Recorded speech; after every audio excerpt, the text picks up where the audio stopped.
Ses adversaires connus et inconnus ne l'aiment peut-être pas, mais Paul Biya est un homme qui sait prédire l'avenir. Les vents du coup d'État ont balayé le Tchad, la Guinée, le Mali, le Burkina Faso et le Niger, un événement que Biya avait prédit des mois à l'avance et utilisé pour capturer ses généraux. Désolé de vous interrompre, ce rapport peut contenir des commentaires soumis au choix de l'auteur. S'il vous plaît, si vous êtes nouveau sur cette chaîne, veuillez vous abonner et activer la cloche de notification. De cette façon, vous serez averti lorsque nous publierons de nouveaux rapports sur cette même chaîne. Merci.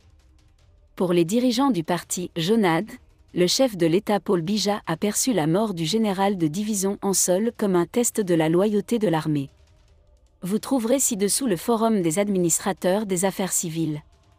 Il s'appelle Nsola Jean-Pierre. Un marin. Général de division de l'armée camerounaise. 39 ans de service. Originaire du village de Nol-Enyeng, district de Meyomessala, même Paul Biya du département du Déja et Lobo. Dans la région sud.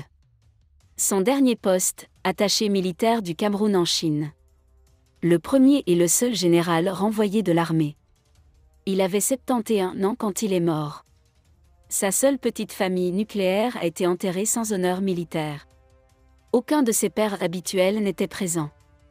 De cette façon, nous pouvons apprendre à nous connaître rapidement. Je viens de décrire le sujet.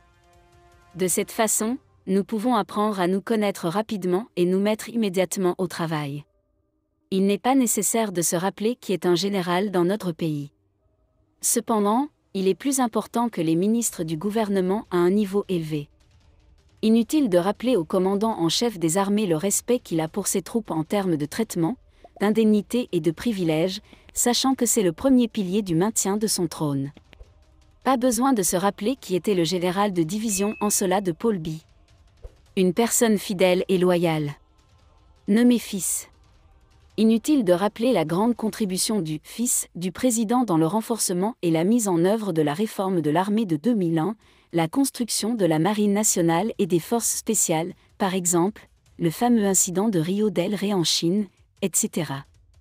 L'ancien ministre de la Défense de l'époque a été emprisonné. Cela le place dans la grande liste stupide des malheurs du réseau des hauts commissaires à l'implantation et à la logistique. Il faut se souvenir des circonstances dans lesquelles il a été limogé ou expulsé de l'armée par son autorité ministérielle pour dénoncer les faits. Il n'est pas nécessaire de rappeler comment il a vécu jusqu'à la mort, cette retraite, en toute humiliation, en toute destruction, n'a fait ni vague ni plainte. Inutile. Je viens de repeindre ce thème. Décryptons nos peintures murales. L'interdiction par Paul Biya des honneurs militaires et des enterrements officiels en raison du grade a porté un coup à la fourmilière de la surdité et de l'hypocrisie dans l'armée. Biya a refusé d'honorer ce serviteur de longue date, le fils de son royaume d'origine, qu'il avait créé de ses propres mains, mais il n'a pas empêché ses généraux de se rendre à la morgue ou de l'enterrer lors d'un enterrement. Village. Tout le monde lui a tourné le dos parce que son patron lui a refusé l'honneur. Tout sauf un. Contre-amiral Njin Jonkam. Le seul qui comprend les directives de BYA. Le seul qui comprend que nous ne connaissons de vrais amis que dans la douleur, le malheur ou le chagrin. Le seul qui ait jamais dit ce mensonge, nous sommes avec le chef parce qu'il est le chef tant qu'il est le chef. Le seul qui a montré à Paul Biya que même si tous les officiers supérieurs le quittent demain, il lui restera fidèle et fidèle. Pourtant, il existe deux activités générales dans l'unique arrondissement de Mayo-Mezala autre. Ils ont peut-être même une excuse pour se rendre au village le week-end afin d'accompagner leur frère jusqu'à sa dernière demeure, mais non. C'est le général Njin Jonkam, pas son cousin, frère de sang, de race ou de tribu, qui est parti de la partie ouest de sa patrie, avec ce vieux serviteur de la République et du pays, qui est allé dans la partie sud du pays pour la dernière fois. Voyage. Chef de l'armée. Désactiver la NSOLA aujourd'hui. Doit abandonner BYA demain. Voilà toute l'histoire.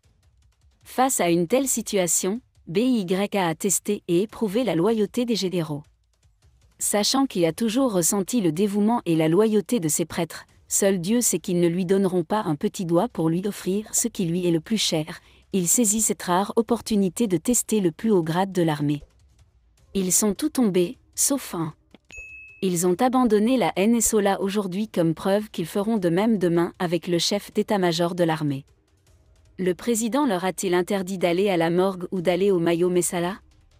Le président a-t-il seulement autorisé le général Njin Jonkam? Des questions stupides comme ça, c'est assez pour montrer à quel point nous sommes divisés au sommet de l'armée. Soyons précis. Que recherche BYK? Ce n'est pas facile, mais entrons dans la tête du lion et essayons d'en tirer quelque chose.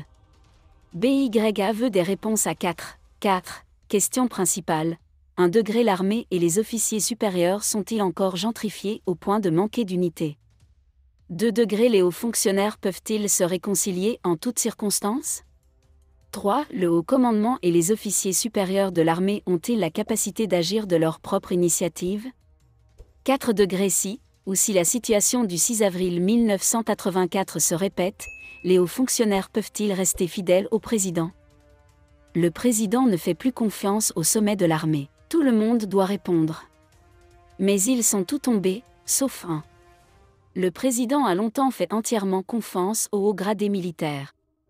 Pour comprendre cela, il suffit de se plonger dans les réformes militaires de 2001. Le chef d'état-major crée des micro-armées dans l'armée. Il a renforcé et élargi les capacités d'intervention de certaines unités spéciales, telles que le fisc et la garde présidentielle, et ses forces ne dépendent que directement de lui. Il agrandit la zone militaire et donna au général le nom de Xiaowang. Il a habilement coupé ses hauts gradés du reste des pouvoirs qu'il contrôle par d'autres canaux. Le résultat est que les officiers supérieurs n'ont aucun contrôle réel sur les troupes et se contentent du confort ou passent la plupart de leur temps dans des positions de combat. Cela a permis à BYK de comprendre les ambitions et les dangers de l'adversaire. BYK se réjouit de la migraine de l'armée. C'est pourquoi l'armée camerounaise a mal à la tête. Aujourd'hui, c'est encore plus confirmé.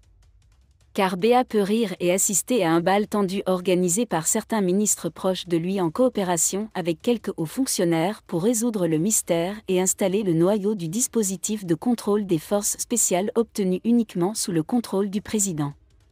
En d'autres termes, les planificateurs ont réalisé que le coup d'État ne pouvait réussir sans l'implication de la garde présidentielle, de l'IRS et de certaines autres forces spéciales en dehors du centre, qui restaient floues et au-delà de leurs capacités. Arrivée. Sortie. C'est fini en quelques mots. BYK prépare sa suite. La confiscation du général de division en sol l'a durement touché. Quand il s'agit de nettoyer la ville, le prince ne semble pas très bien s'en sortir. Pour le bien de sa carrière, il a même sacrifié les choses qu'il aimait le plus, même les choses qu'il chérissait dans son cœur. Ce n'est pas surprenant. Ne soyons donc pas surpris. C'est mon souhait personnel, le général de division en saura peut renaître sous le drapeau, élevé à travers la progéniture qu'il avait déjà, mais surtout général Njin Kam pour loyauté et loyauté récompense pour un bon ami, Amara entre les mains. Cette loyauté assurait à Paul Bu qu'il n'était pas tout des hypocrites.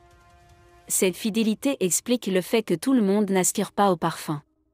Merci d'être resté avec nous jusqu'à ce point, comme toujours pour promouvoir la liberté d'expression. Laissez vos opinions à ce reportage dans la section commentaires ci-dessous. Si vous avez aimé cette vidéo, merci de liker, partager, commenter et surtout vous abonner à la chaîne. Et on se retrouve très vite pour une prochaine vidéo.